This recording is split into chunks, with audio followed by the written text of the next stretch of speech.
भगवान से नाराजगी। एक गांव में एक बहुत बड़ा बरगद का पेड़ था। उसके नीचे एक सांप का घर था। वहां पर हर रोज एक पंडित आया करता था। वो सांप को नाग देवता समझता था और उसकी पूजा करता था। सारे गांव वाले भी उसकी पूजा करते थे और पंडित की बहुत इज्जत करते थे। एक दिन अचानक बहुत तेज बारिश होने लगी। सबके घरों में पानी भर गया। सभी गांव वाले अपने अपने घरों को छोड़कर पहाड़ पर चले गए। तभी एक गांव का भला आदमी पंडित के पास आया और कहने लगा, पंडित जी, बहुत तेज बारिश होने के कारण हम सब के घरों में पानी भर गया है, इसलिए हम सब पहाड़ पर जा रहे हैं। आप भी हमारे साथ चलिए। मेरी चिंता मत करो, मैं इस नाग देवता को पूजता हूँ, यही मेरी रक्षा करेंगे। पंडित की बात सुनकर वो चुपचाप चला गया। कुछ देर बाद एक आदमी गाड़ी पर आया और ब्राह्मण से कहने लगा, पंडित जी, बारिश बहुत तेज हो चुकी है, आप ठीक से खड़ भी नहीं पा रहे हो, चलो चलते हैं। मैं इस नाग देवता को पूजता हूँ, यही मेरी रक्षा करेंगे, तुम जाओ।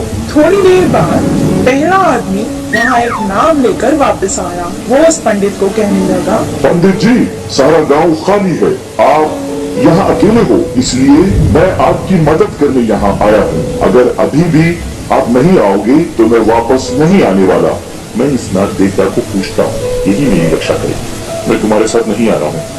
पानी तेजी से बढ़ रहा था।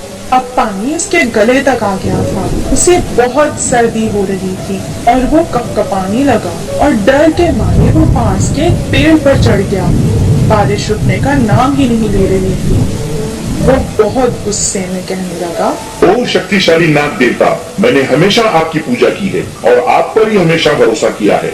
आज भी मैंने आप पर विश्वास किया था, आप मुझे बचाने नहीं आए। तब एक देवी उसके सामने प्रकट हुई। पंडित, मैंने हमेशा तुम्हारी सहायता की है। मैं जानती थी कि तुम कष्ट में हो, इसीलिए मैंने तुम्हारी सहायता करने एक आदमी को भेजा था। तुमने उसके साथ जाने से मना कर दिया।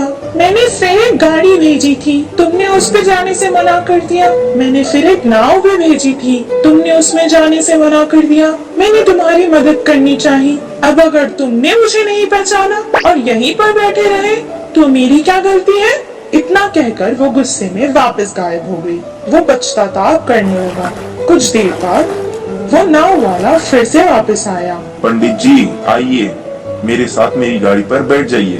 बारिश बहुत तेज हो चुकी है, हम जल्दी से पहाड़ पर चढ़ जाते हैं। ये सुनकर पंडित अपनी जान बचा के उस आदमी की नाव में बैठकर उसके साथ चला गया। इस कहानी से हमें ये शिक्षा मिलती है कि अंधविश्वास जान को खतरा बन सकता है।